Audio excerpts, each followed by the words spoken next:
Hello everyone, আসসালামু আলাইকুম। আমি সুমি চলে আসলাম আবারও আপনাদের মাঝে নতুন আরেকটি ভিডিও নিয়ে। আশা করছি যে যেখান থেকে আমার ভিডিওটি দেখছেন আল্লাহর রহমতে সবাই অনেক ভালো আছেন। আলহামদুলিল্লাহ, আপনাদের সবার দয়ায় আমরাও ভালো আছি। আজকের ভিডিওটা বরাবরের মতো শুরু করলাম সকাল নাস্তা থেকে। আমাদের নাস্তা ছিল আজ এটা রুটি ডিম ভাজা। নাস্তা সেরে তারপর দেখুন সারাদিন আজকে কি কাজ করছি সেগুলো কিছুই শেয়ার করতে পারিনি। সারাদিন বেবিটার জন্য রান্নাবান্না কিছু করতে পারিনি। তারপর দেখুন সন্ধ্যায় শর্টকাট রান্না বোনা খিচুড়ি বসায় দিছি প্রেসার কুকারে, আর গরুর কলিজা বোনা।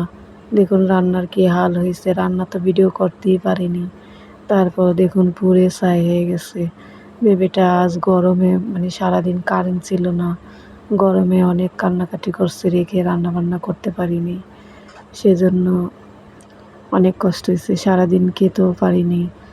সারাদিন পরে দেখুন রাতে এই খাইলাম। দেখুন ডালটা ভাজতে যেও, মুগ ডালটা ভাজতে যেও পুড়ে ফেলছিলাম। বাচ্চাটার কান্না কষ্ট, ওকে কোলে নিয়ে রান্না করাটা অনেক কষ্ট। এক কারেন্ট নেই, আরেক গরম, অতিরিক্ত গরম, এখানে কোনো বাতাসও নেই।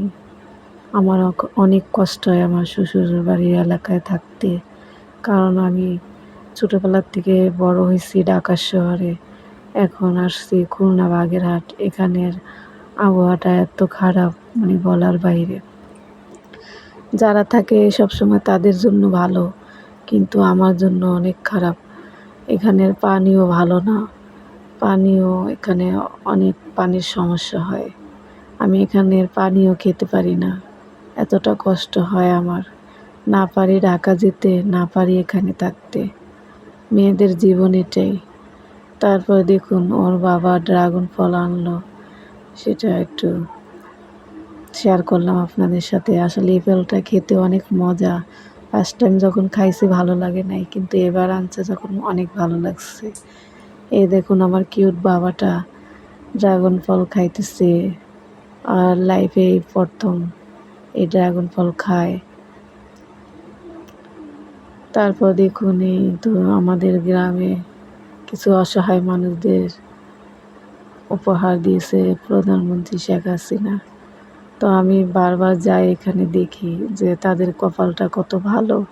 ফিরি ফিরি কত কিছু পাওয়া গেছে, বিল্ডিং, তারপর অত বড় একটা পানির ট্যাঙ্কি, কারেন্ট, ভিতরে বাথরুম, গোসলখানা। আসলে আমাদেরও এটা নেই।